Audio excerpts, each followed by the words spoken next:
Hey, you. Welcome to the What Reading Podcast, the no boring zone where we get you all excited about books that are worth reading.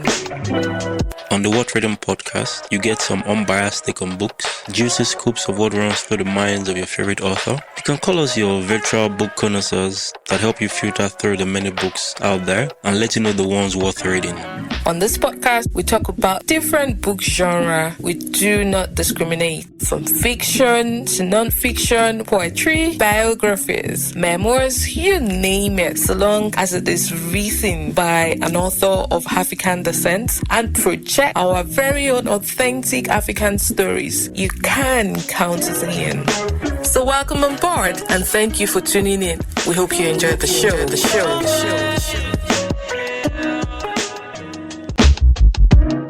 Hello, listeners. Hi, everybody. It's so beautiful to have you on yet another episode of Worth Reading Podcast. My name is Toby. I'm your host for today, and with me is my usual suspect, Sheyi Adebi.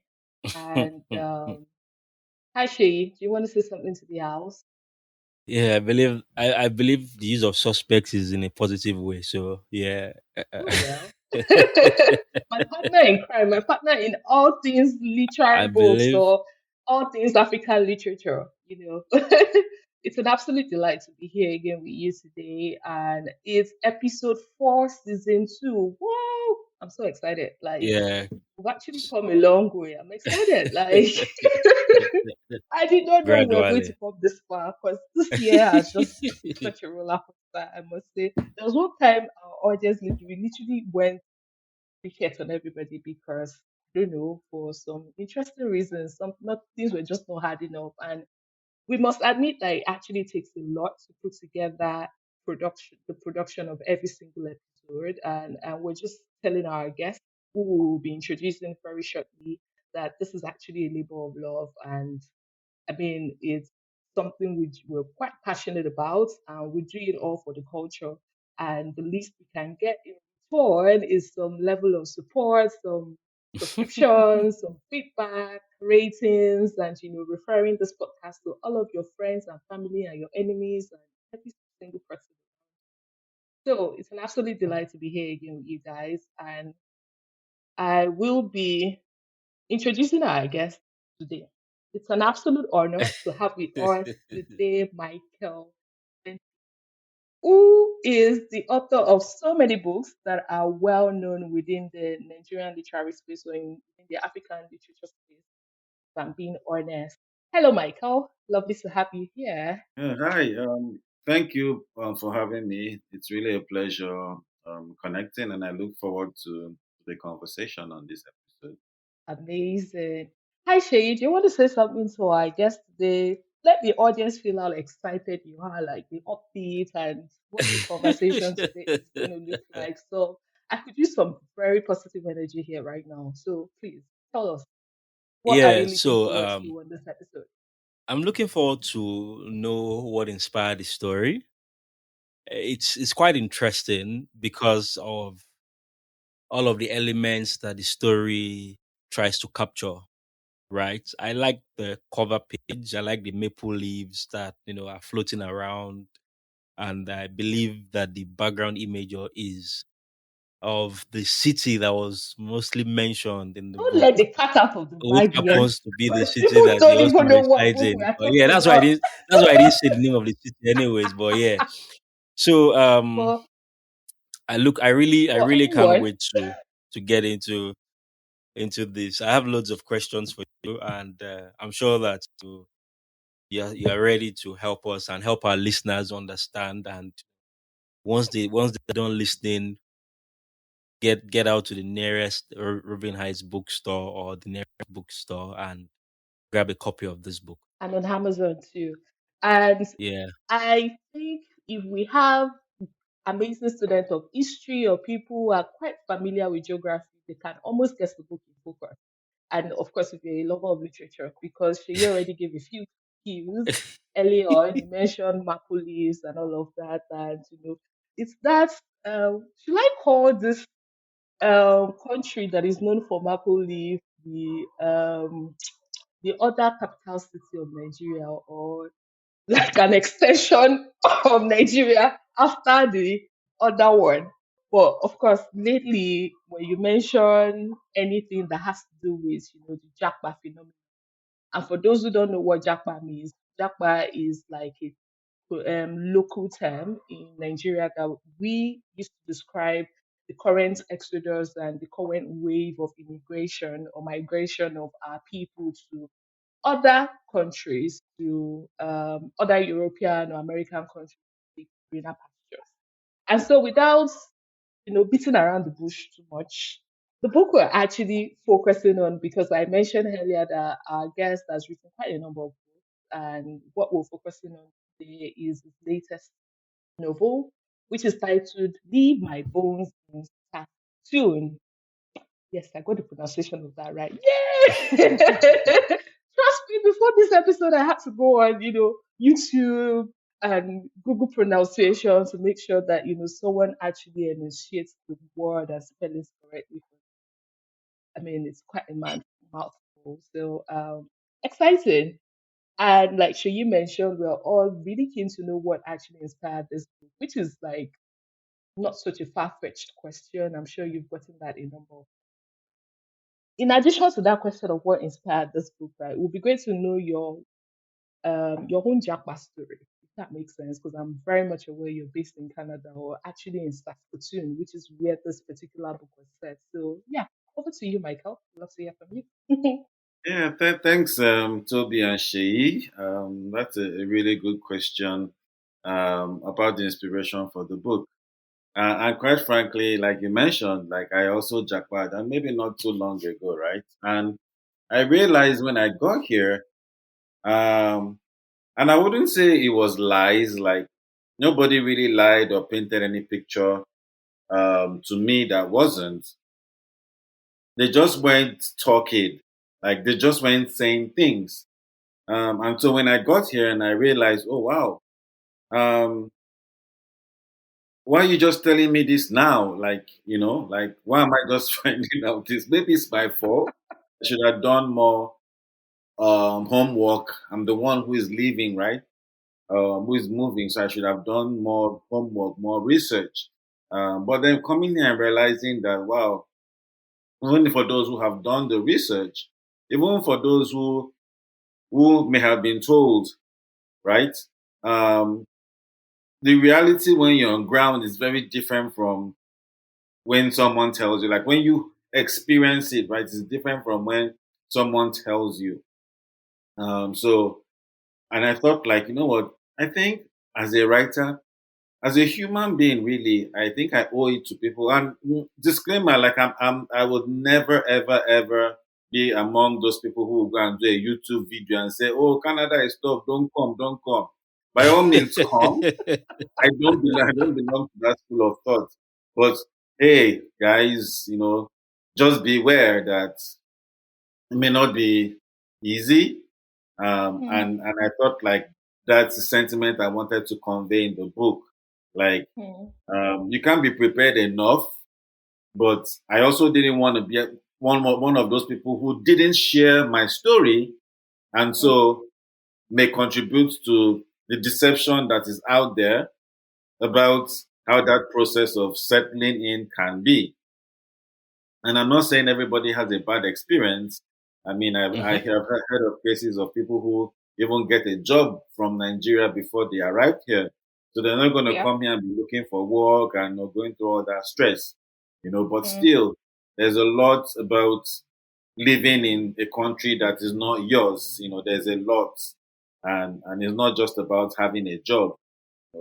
There's a lot. And I know like recently, I had a recent experience of someone else, you know, hmm, um, and I saw like maybe the excitement when they first got a job, and then lately, you know, that feeling like, okay, but in Nigeria, I was doing better than this. Like, what am I really doing here?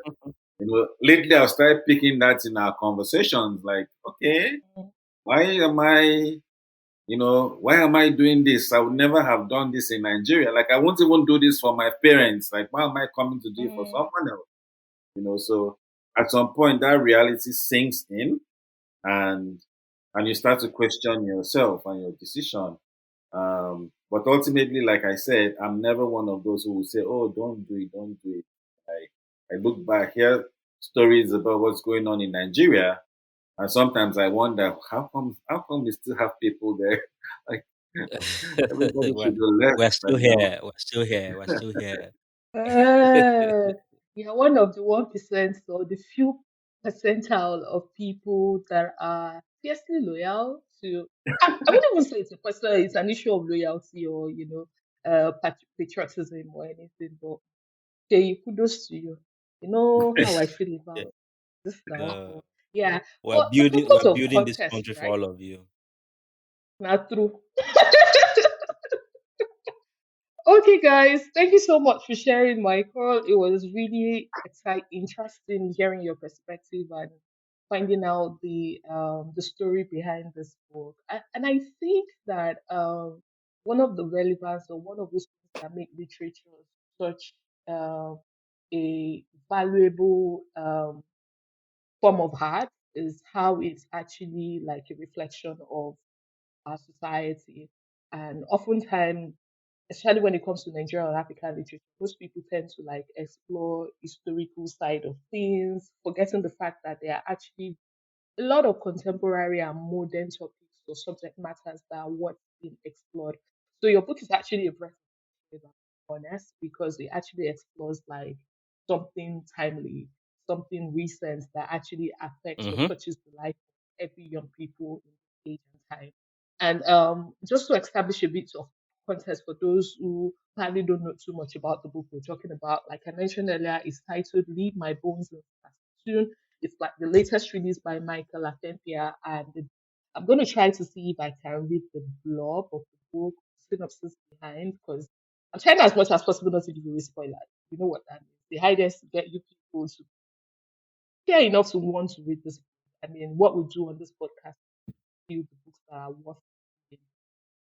Okay, so pardon me. Hopefully, I do not murder the name of the main character because it's very interesting. But I would just attempt it. So this is through the eyes of Owoi Owoicho, Owocho. a television presenter. Okay, I'm not from Benue, pardon me. A television presenter seeking a better life for himself and his family.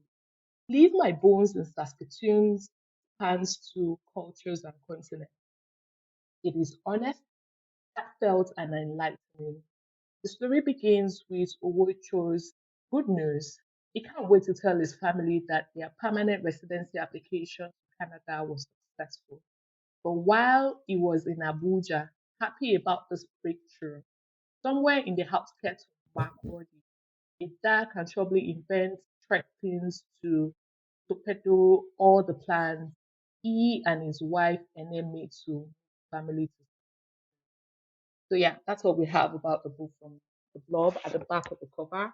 And just to add a bit of more context, is for anyone who is looking to reading something refreshing around something modern and quite recent around the wave of Africans or Nigerians in general exploring greener pasture in other parts of the world, and this is definitely a read. Shay, I know you mentioned earlier that you've Yeah. got lots of comments, so get me started. Yeah. Yeah. So I would start from Nigeria actually. The book was set out first in Nigeria prior to the eventual migration and all of the things that happened. And one thing that I saw was the emphasis on news from home, right? And Mm, how news at home as well as news from home, and how not just the Nigerians in Canada looking out for news from home, but how news from home was sort of a propellant for some of the actions that then went on to occur in the book. So I would say that how much of that do you think is like the reality for Nigerians in the diaspora? Like when they hear, because looking at some of the incidents that were portrayed, especially around the North Central and some of the issues that occurred. Name the How issue, Shay. how We all much know of it. Kidnapping, bandits, no, and but no, it the wasn't. It was whole so it wasn't Fulani kidnapping in headsmen. this case. It wasn't kidnapping. It was more banditry, right? Although Yeah, there are it's still a questions combination that of there are still. everything. Yeah, no. But my mind, the way my mind has walked around this book, I'm beginning to ask questions because there are a lot of things that weren't said towards the end, right? As to whether that attack was actually premeditated or it was just an accidental attack. I'm sure you understand why I'm asking that question. Why I'm referring to the possibility of it being premeditated based on some of the things that were uncovered much later on, right? But again, I would stay on course to saying that would you say that that's the reality of the Nigerians in diaspora in terms of news from home?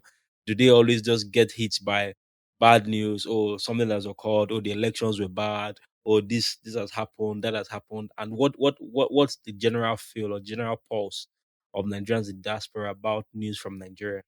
Before I you don't ask me that question, sorry, I wanted to say something, Shay. And it's a little bit to just make this a bit more topical and let's have an enlightening conversation here.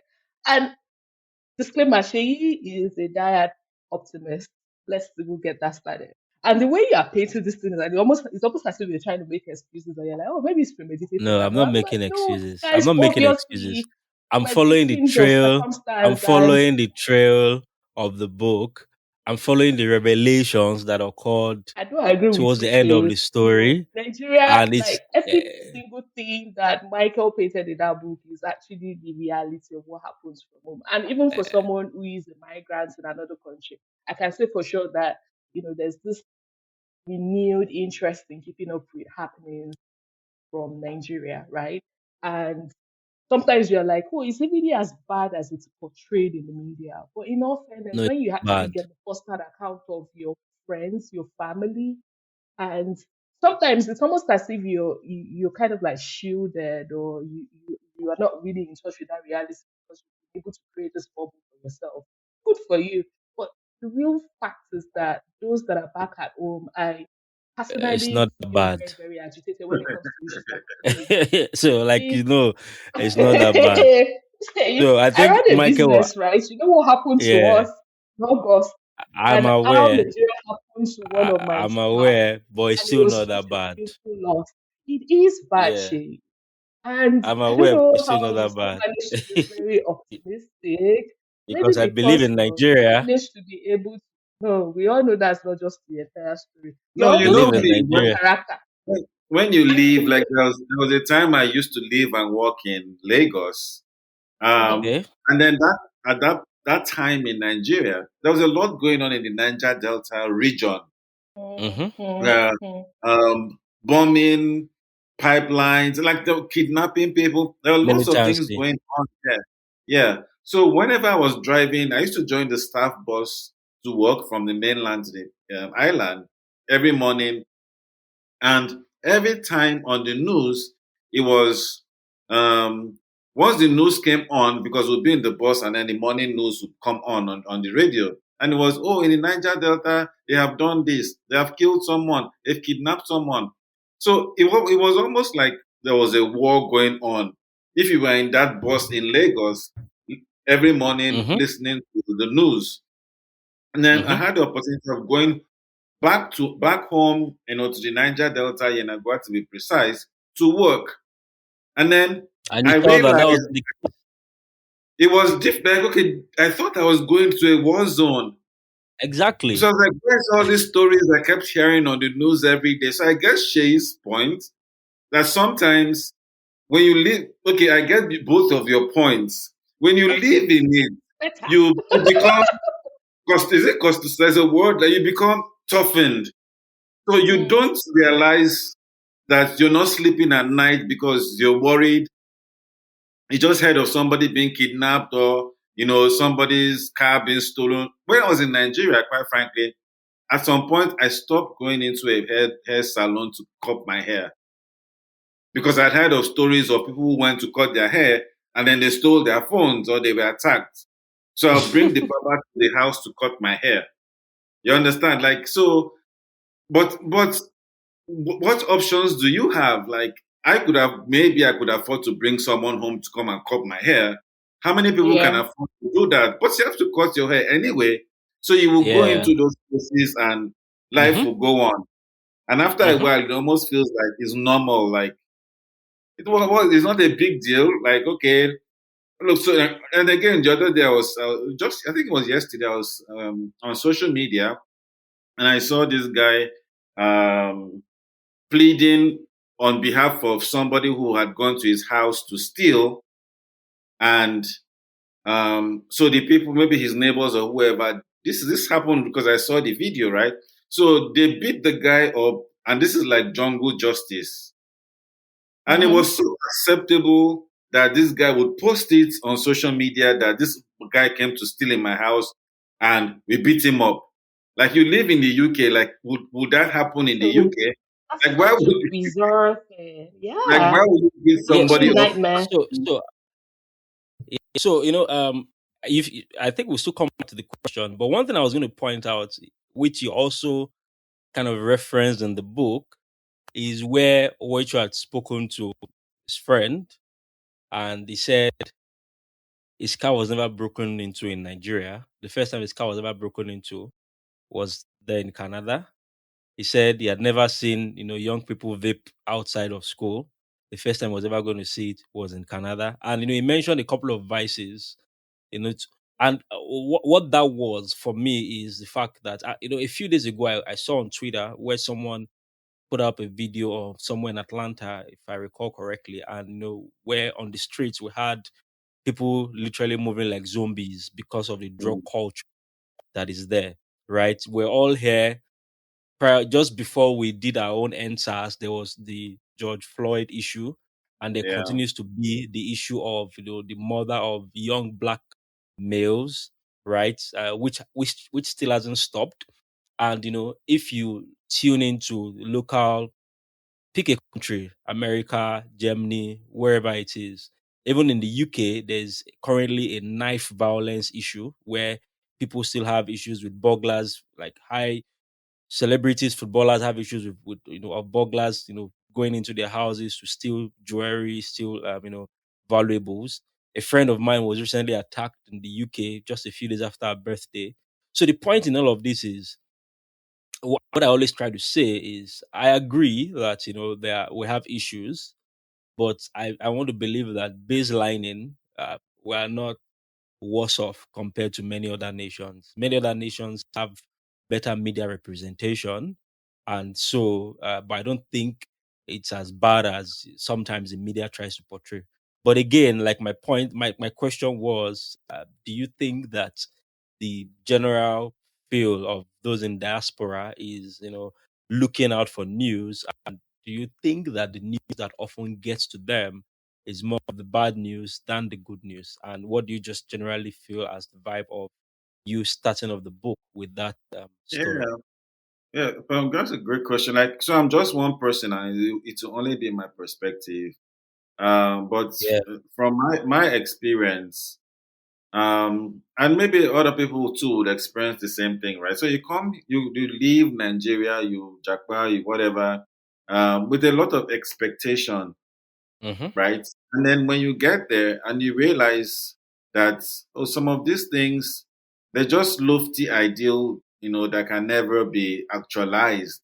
Or like you Mm-hmm. said, you then come to leave Nigeria because you're scared of banditry, or whatever it was, some religious crisis or whatever it is that has driven you out of Nigeria, right? And then you Mm-hmm. move to, and let's not make this about Canada, right?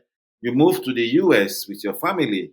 And then one day you go to the cinema to watch a movie, the new Black Panther movie or whatever movie is out, right? And then there's some random, senseless shooting in the cinema. And you Exactly. see that happen all the time. Or even your kids just go to school. You drop your kids off in school. And then a fellow student in class brings out a gun and shoots at everybody. And you hear those stories in the US all the time. But like you said, it hasn't deterred people from moving to the US because They know Mhm. that my child can go to school and not come back home because somebody brings out a gun and shoots him. Mhm. Um, Now, when these things start to happen and you experience it, there's a part of you that starts to say, I wish Nigeria can. Was Like, you don't know how much I was invested in the elections that just happened in Nigeria. Because a part of me was like, if this election works well and maybe I can come back home and I don't have to endorse some of the things. I mean, it's real. Racism is real. You know, Mhm. some of the things you mentioned, depending on what country you live in, they're real. People are Mhm. attacked in the train, stay in the trains. Like all these things happen, and then when you have those experiences, you wonder, like, if my country was good, what's thing I they do here? You know, like if our What am I leaders can looking for get here? this right, what thing I they do here? So you Yeah. every go up and you want to hear good news about is it getting better? Is something gets is there some governor who is doing greatly that I want to come to Osun State and live because I hear that it's better there? You know, so that news, becomes your oxygen. And for me, it was at least, and I will come every morning. I wake up or night. I want to watch channels, news. I want to see some YouTuber. I want to know what's going on in my country. And again, it's the only way that I stay Mhm. connected, right? Like my Nigerianness. I'm sorry, I'm not like other people. Really, like my Nigerianness can never be taken away from me. So and this is my own way of staying connected. And if you even look at the statistics of people who like the social media influencers um, in Nigeria, back home in Nigeria, I watch Daddy Freeze sometimes, and I see a lot of his listeners live in the abroad. Maybe the facilities, Yeah. whatever, they're available for that sort of engagement to happen. But a lot of the people Mhm. who consume and patronize our content creators, influencers back home in Yeah. Nigeria, and Entertainment industry. Nigerians who Yeah. live outside Nigeria. Yes. All of the stars and musicians who are doing great and haven't been back home in Nigeria because they are touring all the states in the US and the UK are able to do that because of the Nigerian population in these Nigerian countries population. Yes. exactly that have helped to boost their career and make them Mhm. international. Mhm. So even though I'm a Nigerian and I've moved to the US, I would still rather um, buy a concert ticket and go and watch Tiwa Savage than go and watch a Taylor Swift. I mean, this is just me, you know. So that connection, for most people, that connection never goes away. And the longer you stay out, the more longing you have. And a lot of people will say, me, never, ever. The moment I step here, don't do. I know that, but it's not true. It's not as easy as that. Like something keeps Yeah, I pulling totally, you. yeah, I totally agree with you that being far away from home just elicits this feeling of nostalgia, and you begin to long for what used to be, and absolutely nothing feels like home. That I must establish. But I love how this book actually explores the subject matter of immigration. And I'll tell you why. Because when you begin to dig deep into that particular topic, not today that people have been jacking, like even for many of the countries that we all aspire towards, or the supposed destination for greener pastures, are products of some form of, movement of people from one place to another. That makes sense. And there are actually researches available to back it. And so again, when you dig deep into the origin of time, into the origin of locations and the people, migration has always been like the way of life. It's not something new. And so my question would be Wow. around what you wanted to leave your readers with.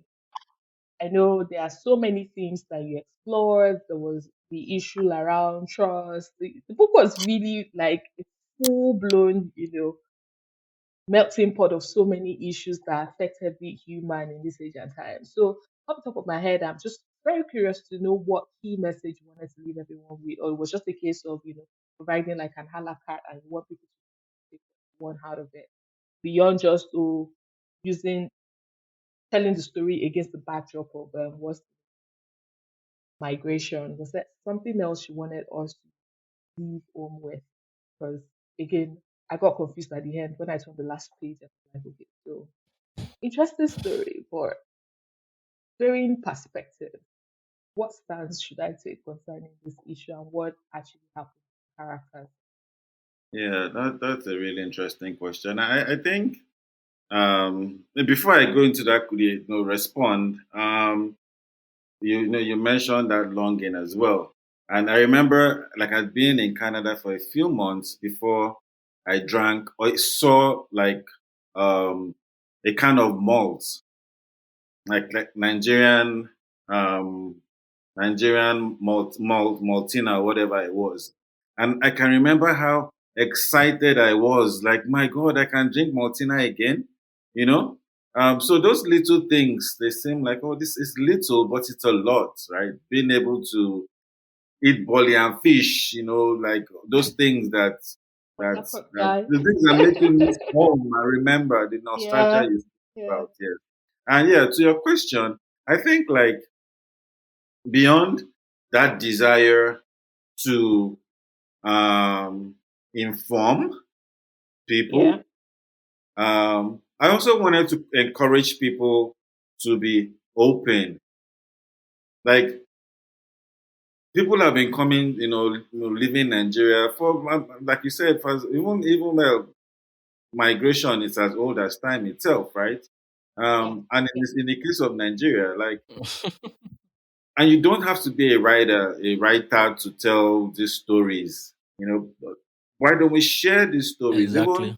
even to family members? And this wasn't even a Nigerian, right? I remember I met somebody from Pakistan, and we were talking, and then he told me he was in Canada for 10, because like his parents were rich. I think his parents are professors. I don't know what it was they did in their back home in their country, and then um, he moved to Canada, and he said for 10 years he didn't tell his parents that he was a cab driver. For Mm, 10 years he kept that secret to himself. So um, that desire to encourage people to share, you know, to and I hope that that message comes across. Like, it's a new yeah. adventure you have embarked on.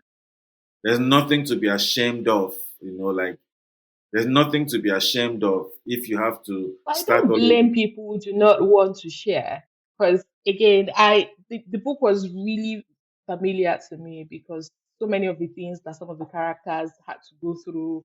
I mean, the several culture shock.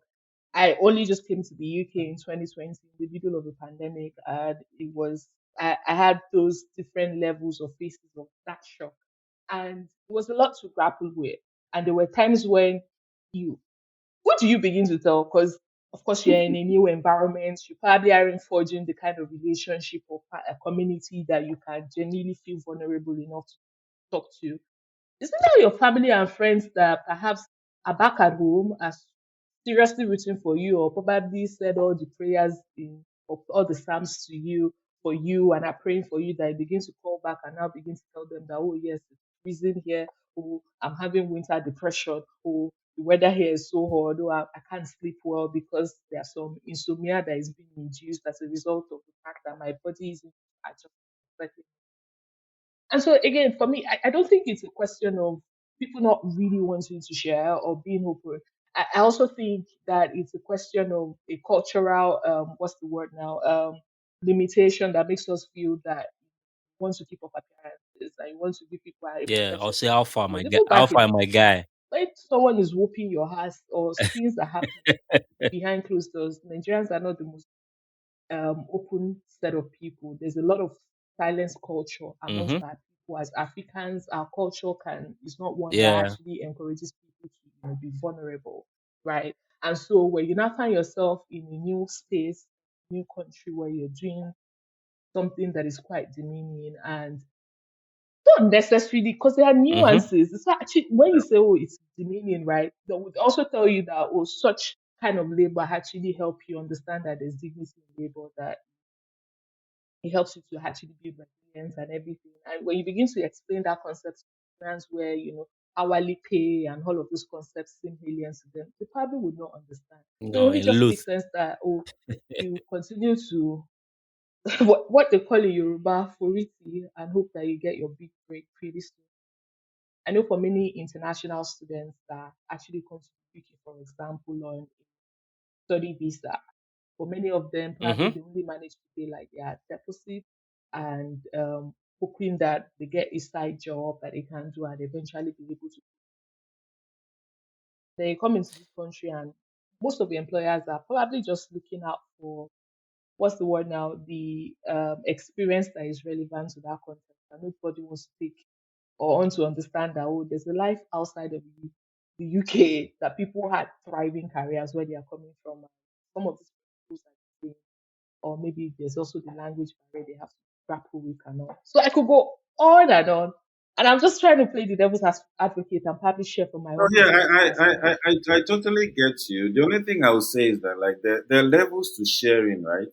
There are Mm-hmm. levels to sharing, and that's why it's important to share. And I'll keep encouraging people to share.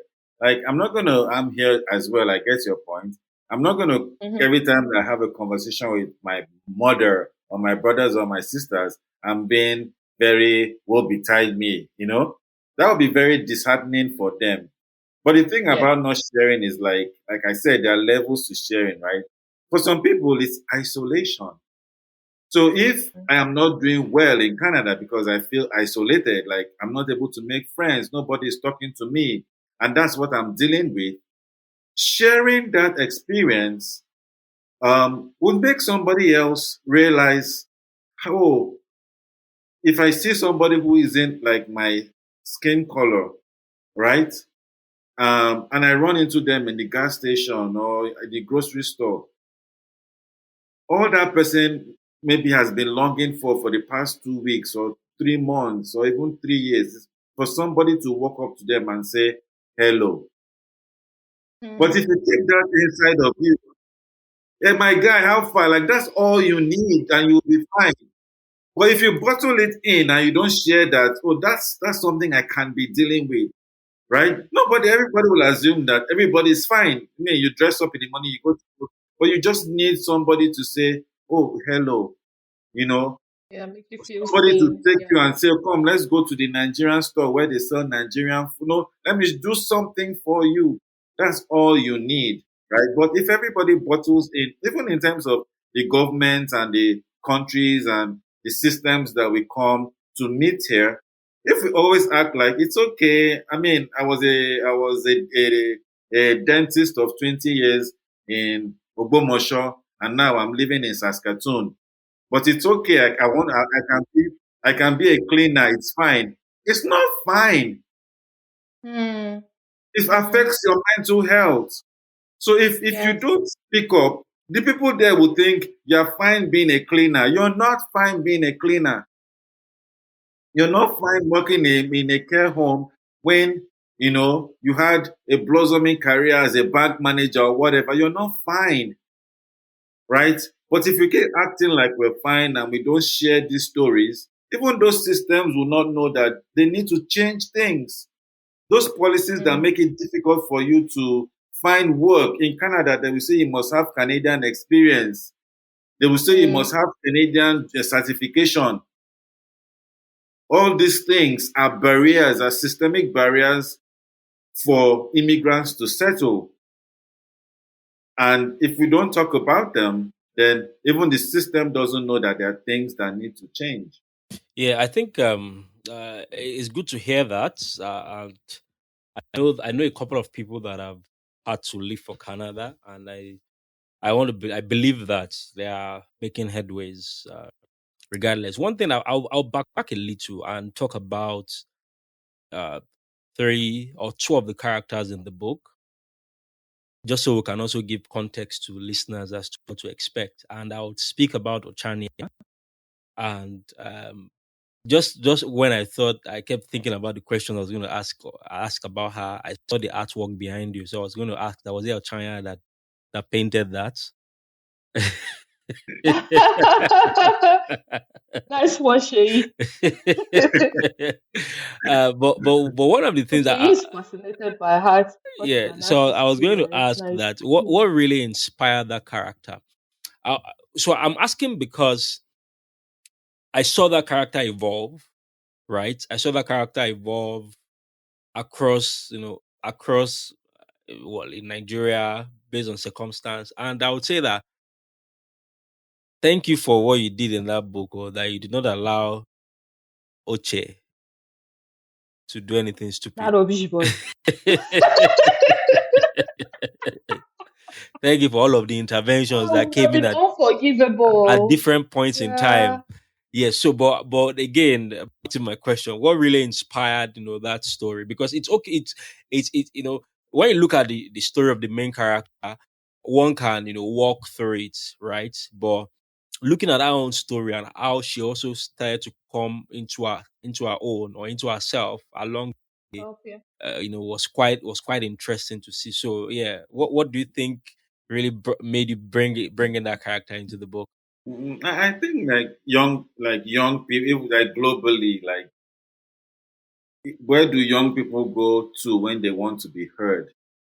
Like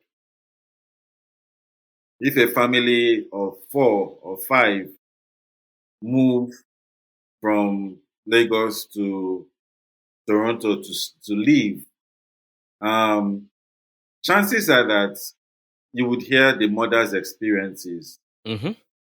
Um, you would hear the father's experiences. They will share those. Well, the possibility of them being able to share their story or experience is greater than the possibility of knowing what a 13-year-old, like those conversations, like even the conversations parents, or adults would have, that decision, um, how often are the kids involved in saying, what, let's move? It's me just thinking that my children don't deserve to school in Nigeria, they must go abroad. Have I did I have that conversation with With my them, kids to say, look, should we go or should we, like that decision? A lot of adults would take it on behalf of the young people. and say we're doing And it then for our when the young children. people, "Yeah, I'm doing it for it's for your sake, but you've not consulted them to know how they feel. Mm-hmm. And maybe Nigerians will be like, why are you consulting a child? Yeah, maybe Canada is starting to change me. So who where does that young person, where does an Ochanya go to get her story told, right? Where does an Ochanya go to explain what she feels in class, how her classmates treat her, what she feels about moving to a new neighborhood? So they are often forgotten this whole conversation around immigration and settling. That demographics is often forgotten. And I thought that it was important that, we bring that up, that we're able to see what it feels like even for her, plus everything that had gone on in Nigeria and then um, moving here. How did she feel? What were her own struggles? And just this morning, interesting, I was talking to someone, to a friend, and she told me how she took her kids to the river, like a park actually, and um, she's colored, right? Yeah. She's a person of color.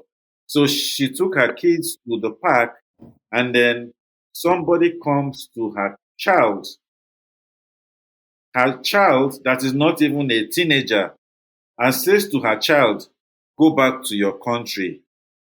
This conversation took place this morning. Wow. Like, Wow. go back to your country. And her child was confused. What does this person mean? So I think it was important for me to be able to capture the young people in this whole conversation. And Yeah. let's even have that conversation starter, that puts them into consideration when we are Yeah. having all these conversations about whether to jackpot or not to jackpot. What is their own experience? What is their own encounter with racism? Mm. What is their encounter with making friends? What is their experience being forced to imbibe two cultures? Because for the young people who will leave, um, they see their parents, they talk to their parents, and their parents are sounding very Nigerian, right? And Mm-hmm. then when they go to school, like, so, okay, even say with my kids, right? Um, when I hear them speak to their friends, sometimes I'm like, is that my child? Because when they come home, they speak to me in a different way. Mm. And they're forced to live that dual, maintain that dual Personality. personality. When they are home, they will eat gari. When they go out, they eat burger. What does it do for someone when you become two people in one?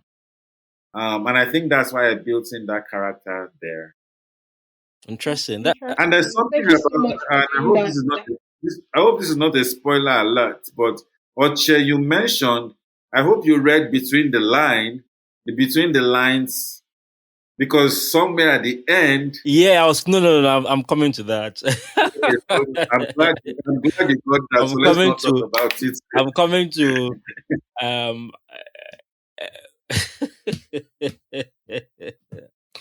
So yeah. So the other characters I was going to talk about were, and I was going to tie it into the place of trust and friendship, right? Because something that may get lost in the story, which was later unraveled, is how you know there was some sort of betrayal, right? And because there was no reason why that trust should have been broken, whether the one of the parties was dead or alive, right? And do you think this is something that often happens with families, especially I worked in the bank for many years, and I see what happens when someone passes, and there is a need to open up an estate account, or do all of those things to access the funds that the person left behind. And a part of me, first of all, sees how the family even just spends away money that someone has spent all of his life building up, and then in a few days or weeks or even months, you just realize that all of that. No spoilers, Shay. Yeah, I'm doing my best not to have spoilers. So that's why I'm creating other scenarios. But again, That's the whole point. what my question is what has been your experience with friendship? What has been your experience with trust? Um, and how did that feed into the story you try to create? Also, there's just one more question after this. Yeah, I think, like, like when we say drama or intrigue or any of those words or expression we use, um, this would be like the origin of those things, right? Like even life itself is not linear. Like, it's not linear. Mm-hmm. Relationships are not linear. Mm-hmm. Something happens, and then it becomes it then makes life interesting. Um, um, because you don't expect everyone to act the way you do, and even you yourself, you're not perfect, Exactly. right? Mm-hmm. And so, but yeah, my own personal experiences with situations like that. I'm from like I have so many siblings, and even when I was younger, my siblings would come home, and when I was younger then, so I hadn't made that. I wasn't old enough to have that level of friendship or relationship with people. But I Okay. would hear my siblings come back home and say, "Oh, remember that my friend that they were stranded and they didn't have anywhere to stay, and I managed to convince mom and dad, and then they came and lived with us. Look at what this person did to me." And you will hear those stories and be like, you gave this person shelter, you gave them bed, you gave them food, you shared your meals with them, and this person did this to you. Again, that's not saying that you yourself you're perfect, because you too may be doing your own to other people, right? But I think like those experiences in life are real, and we cannot deny that they don't exist. And Hmm. a case in point is, even with my experience relocating to a new country, some of the things I thought I was running away from, like office politics, all the intrigue and drama, I thought like when I left Nigeria, I would never confront those. Oh, I'm coming to a new country. They are different. They are different. It's not true.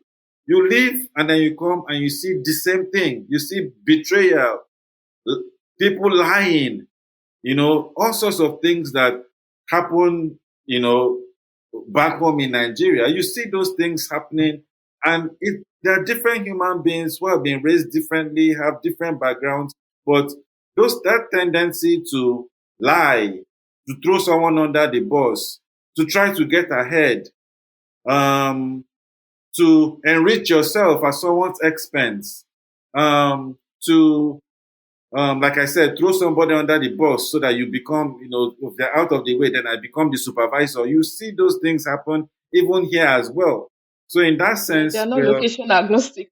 there's no, where you live doesn't absolve you from that sort of drama. Yeah, Um, yeah. and just that realization about, wow, well, this is human nature. Like, this is human. Mm-hmm. I never thought like I would come to Canada and be talking about certain things or writing about certain things, right?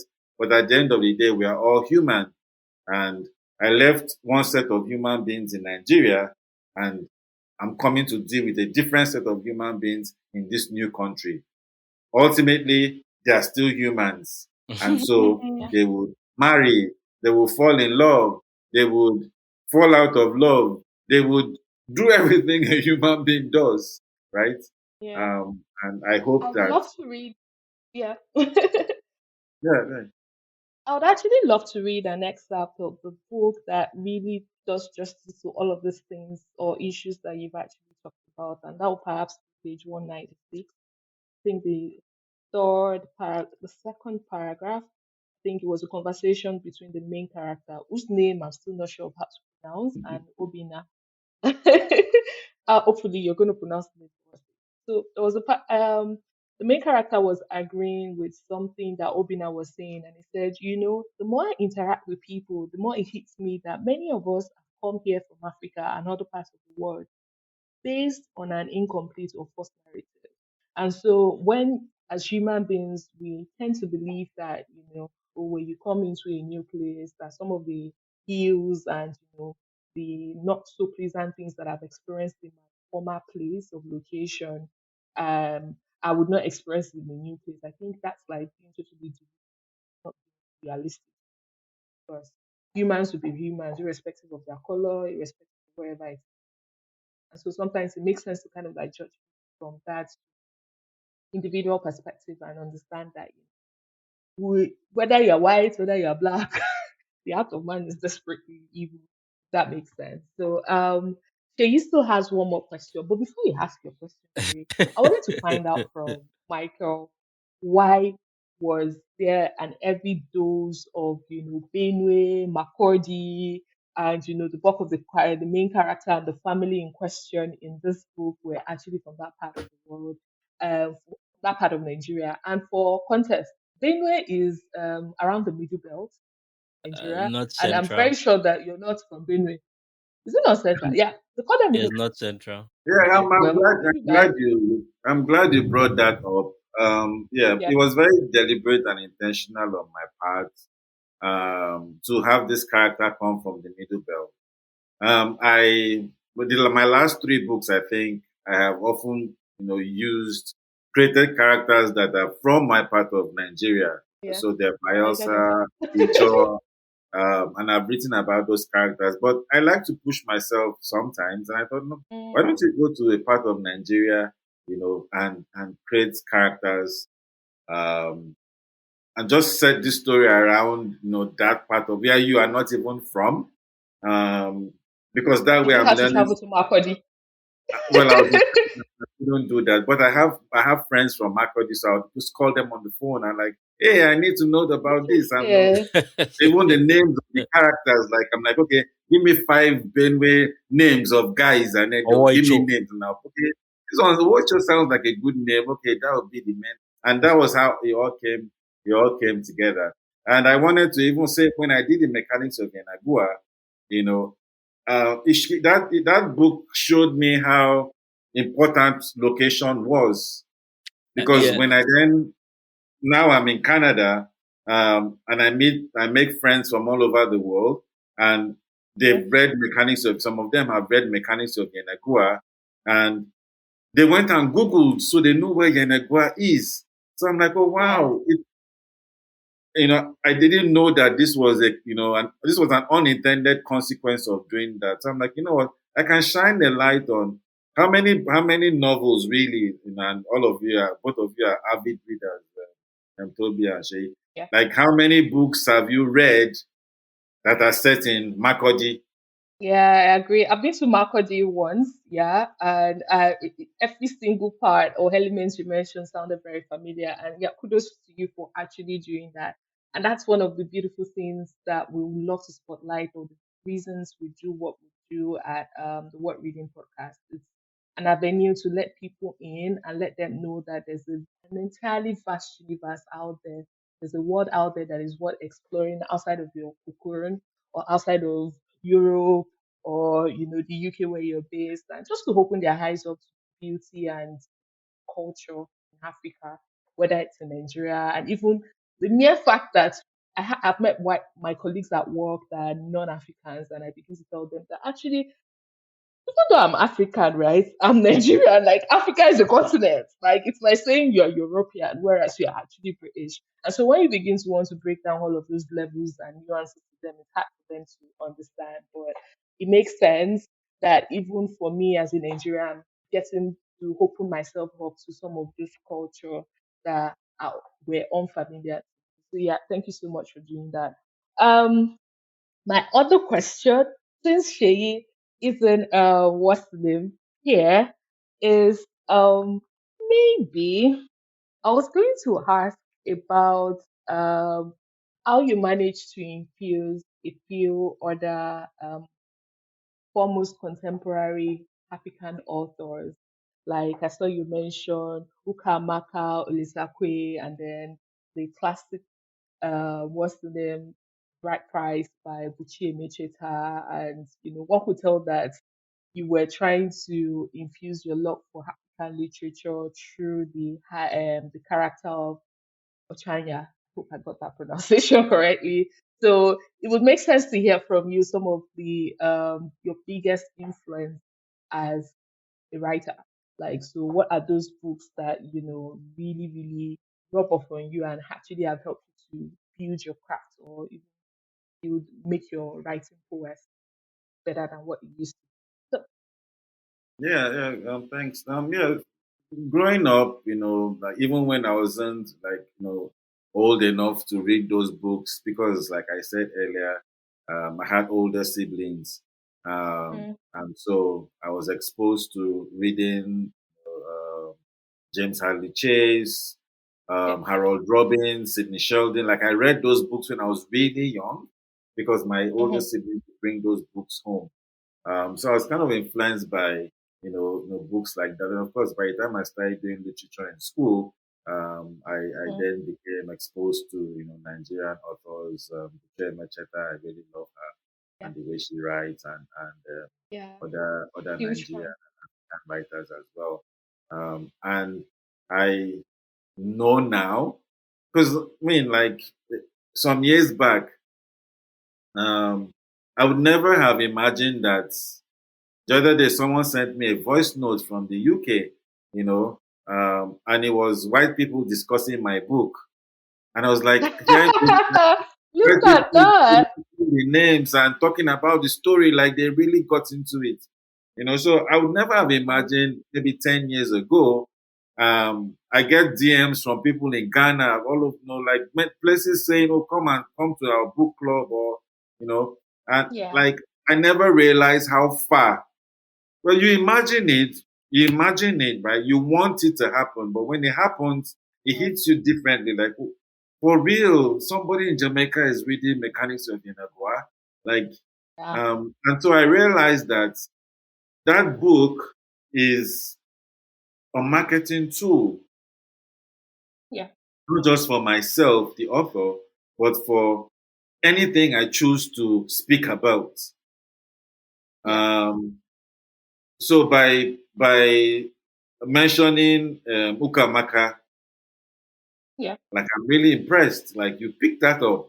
And maybe if you have Oh never yes. read her before, you might go and look for her book and be like, who is this person Yeah, Michael? yeah. Let me look for her book. Fantastic writer. Yeah. Is that a real person? Let me look for the book Mm, and read it too, that sort of thing. So now more than ever before, I realized that this book is a marketing tool. Like one day I yeah. was in, just went out with a friend here in Saskatoon, and then we went to this store where they sell old books.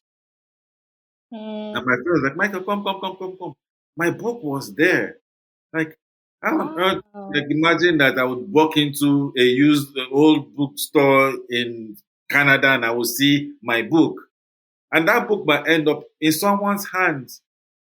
Yeah, What portrayal of myself and my culture and my country is yeah, in that book? Because I didn't yeah. realize when I was writing that book how far it would travel.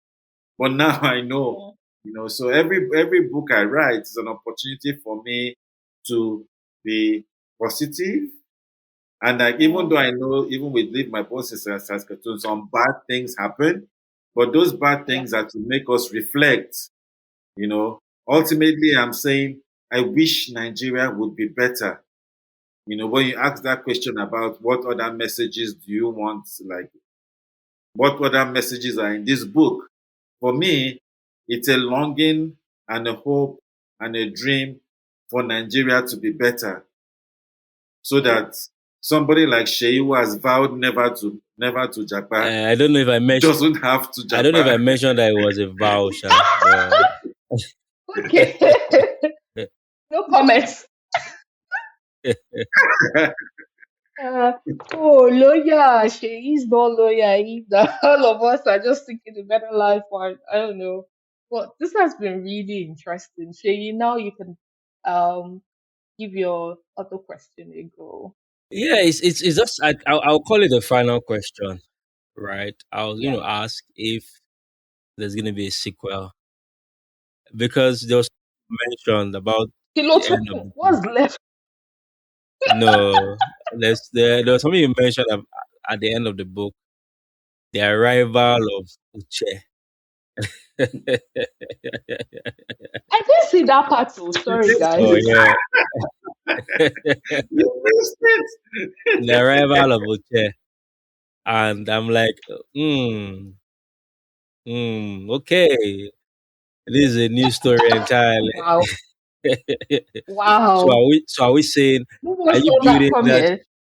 So the reason why I'm asking, not just because of Oche, but because you led us on, and then you just sort of hurried us of the book, and I'm like, okay, Yeah, the there are ending there are felt rushed there are many actually. Like there's so linkages much happening. that occurred between the bulk of the book and the tail end of it. So we want to know either what happened or what will still happen. So yeah, that's what I'm asking. Yeah, And you think you're Michael is right. going to tell us that? You're right. We need to know. We need to know. There's so many things we need to know. We need to know more about Sowoicho. We need to know about Oroma. Like okay, what's that dynamics? We need to know about um, about Oromas for Big Bay, Shegosha. Hi.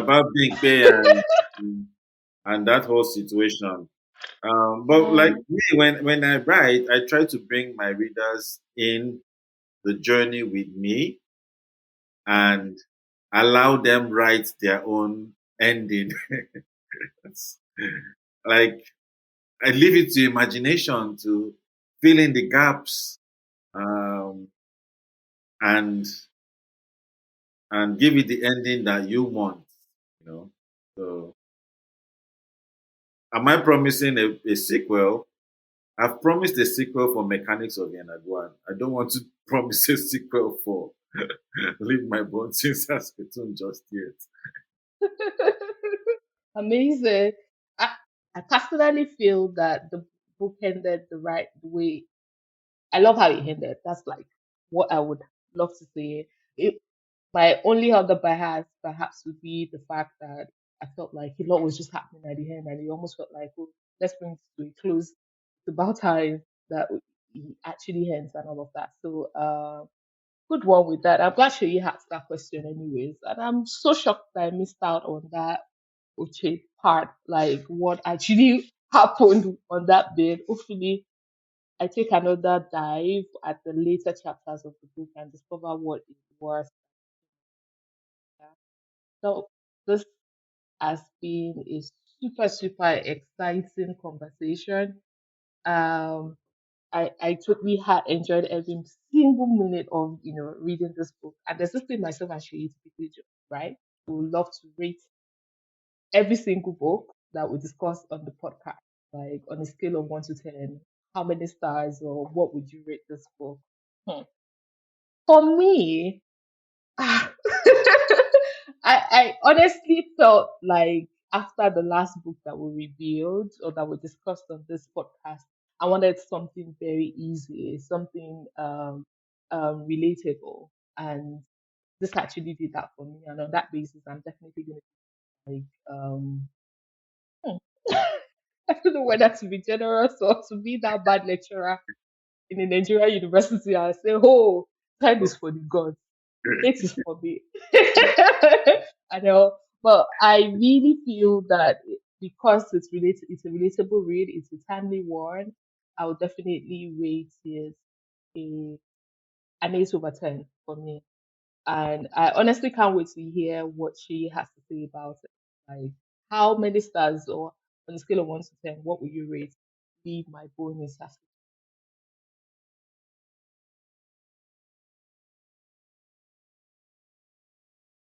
Um, a Yeah, I think that for me, I will do an 8. Yay, that's a good one.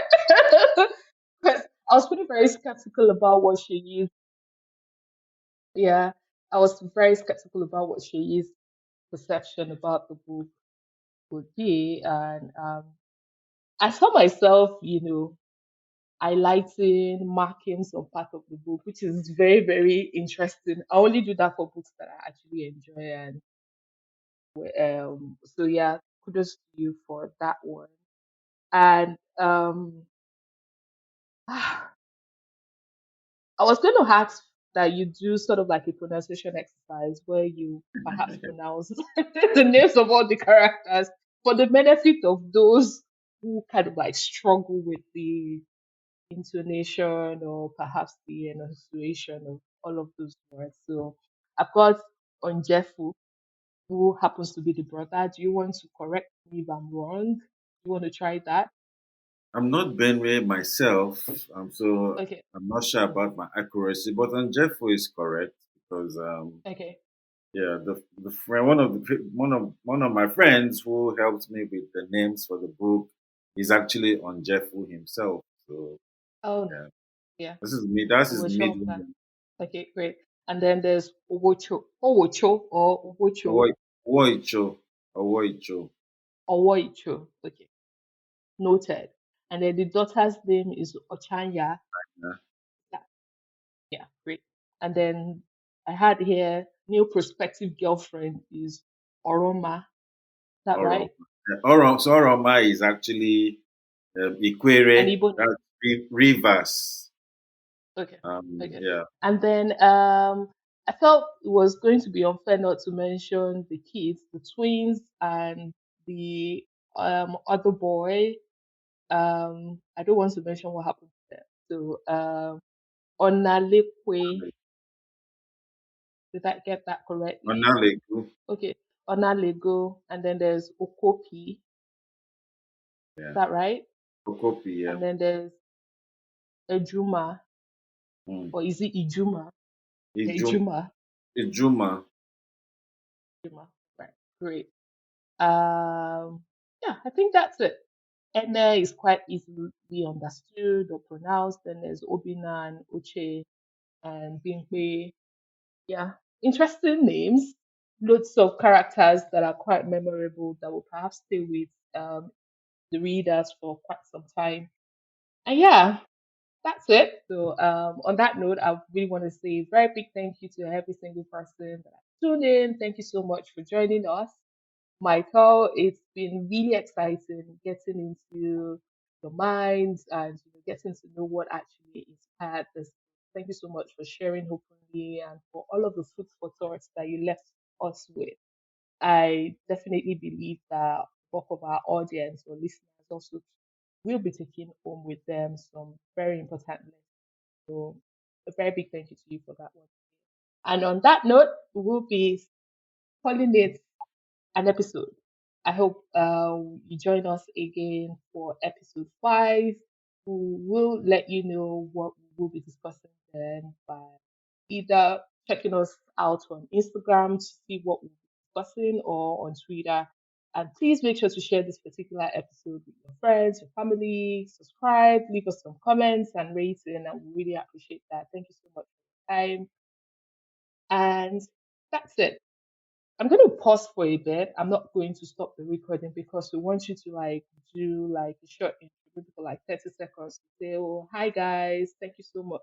Not necessarily thank you, but I was just on the What Reading podcast with Toby and Sheyi, discourse, blah, blah, blah. Then maybe something else to intrigue people and make them to want to. That would be part of what we do. Trailer for this. Yeah, so I'm just going to count you in 3, 2, 1. Hi everyone, this is Michael Afenfia, and you may know me from the Mechanics of Yenagoa, Rain Can Never Know, or more recently, Leave My Boats in Saskatoon. And yeah, here live and direct with Shay and from What We Did podcast. And I urge you to join us, listen in, and be a part of the family. Thank you so much for that. I really wanted to thank you one last time again. Time. This was really an insightful conversation. I hope you enjoyed every minute of having a chat with it. And we hope that when we call you again, the next big book, you will honor our. Do enjoy the rest of your day. Yeah, Yeah. thank you so much. I really feel honored. And I think someone from my team also may have even contacted you guys earlier about Oh, being a part of this podcast. I don't know if you saw that email. So I'm happy to do this. And I've already started conversations. I'm, like happy for everything, like, even with Roving Heights and stuff. mm, Started having conversations with Ibiso, paperwork, to do some in-person reading in Nigeria, lovely. the first or second quarter, definitely. We're trying to set Before. that up. Yeah, trying to set that up for next year, early next year. Definitely would love to work with you guys in a way that's possible. Yeah. We'll definitely be more than happy to host you either at our Abuja or Lagos stores. Um, I don't know if you've ever had like a book reading stores. I haven't even been to any of your stores really. Oh no, yeah, we've got two spaces in Lagos. We've got one at Surulere and one at Landmark Victoria Island. And then in Abuja, we are two locations as well. We are Wuse 2 and Garuki. And the Garuki store is like our biggest store yet, so there's more than enough space for book events, and it can sit about 7 to 8 people. And then in Lagos, most people kind of like tilt towards the islands, so they do Landmark quite close to Hard Rock Cafe and easy for people. I'll definitely be in touch with so you let me. More than happy to host. I'm sure you have lots of fans in Nigeria that cannot wait for you to sign their book and even ask you a lot of questions about Mechanics of Yenagoa and of course this. And kudos to Miss Ibiso for believing so much in your heart and for really, really supporting. Because I see all of the work that she's putting actively promoting was part of what I saw that made me feel that no, I couldn't actually say no to her. We needed, yeah, big thank you to her, and I hope you sent my regards and best wishes to her as well. Thank you so much for your time again. Really, really, really appreciate it.